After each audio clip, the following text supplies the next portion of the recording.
Okay, so Rick Reese is someone I believe I haven't talked about on this channel before, but he's been kind of in the underground of incel core. He has managed to gain a little bit of popularity, but he's never really managed to break through like Fried by Fluoride, Heartbreaker, like those big guys, or even kind of the mid-tier people. Not to say his music's bad. I quite enjoyed a few tracks off of this album we're going to be reviewing, but yeah, he didn't really have a breakthrough until what is looking like is going to be this year. He's actually released an album with a few tracks that have managed to cross 1,000 plays on Spotify and actually have boosted him above 1,000 monthly listeners on Spotify. Now, you also may know him from the song Suicidal Girl, and you may also know him for featuring on the first two Psych Ward albums. He may have been on the third, but I'm not for sure. But I know for sure he was on the first two, alright? He was a big contributor to the Psych Ward albums, so you may know him from that, but also he got all the money he made from that stolen from him, and also for some reason the Psych Ward albums have recently been taken off of Spotify. They no longer show up on the profiles of the artist, so by the way, I just wanted to throw that out there. But anyways, let's get into this review. First off, the album's called Sharing Razors, and so is the first track on this album, Sharing Razors, 7 out of 10. I wrote down kind of groovy for the note, alright? Because it is. A lot of tracks on here just have a really good, really groovy instrumental.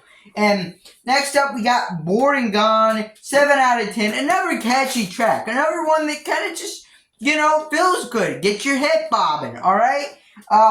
Next up, we got Mokia. I think that's like a Japanese word, maybe? Or maybe it's like a coffee? I really don't know. I'm not very in the loop on Mokia. Alright, so, fill me in. What am I missing here? What's a Mokia? Anyways, I wrote down good vibes. It's just kind of a vibey track. The good tracks on here are just good. They're 7 out of 10s. They get the job done. I'd go back to them and probably listen to them sometime in the future. It's just like, they're good.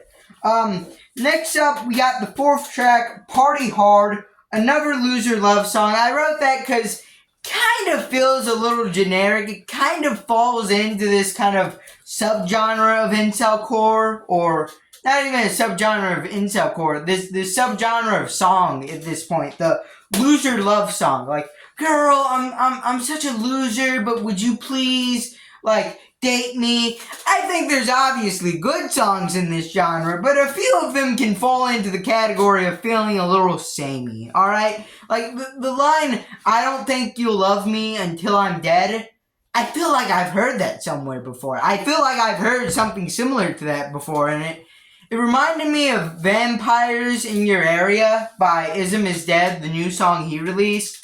I don't think that was an exact line, but he definitely probably said, like, stuff similar to that. And I know that song came out a little after this album, but still, it's just another loser love song. Not necessarily bad. I give it a 6 out of 10.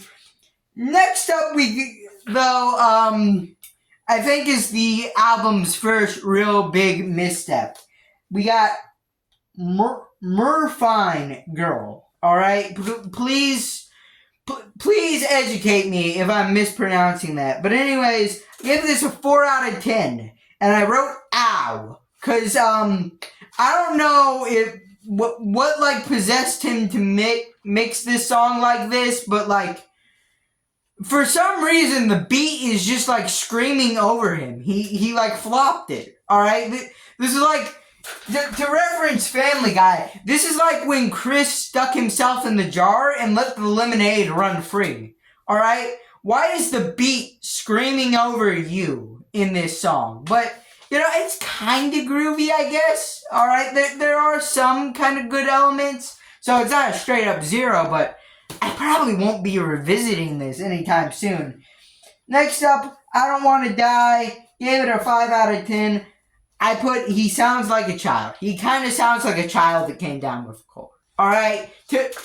Alright, let me make this clear. This video is not an attack on Rick Reese. It's purely just about this album.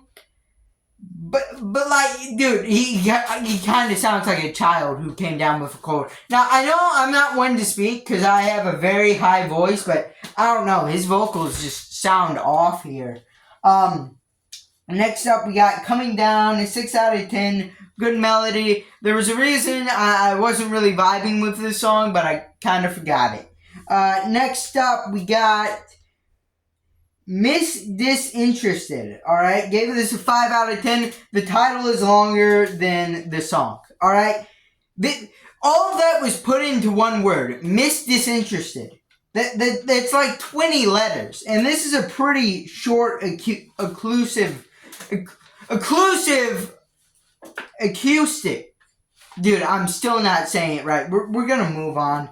Yeah, 5 out of 10. Vampires, 6 out of 10.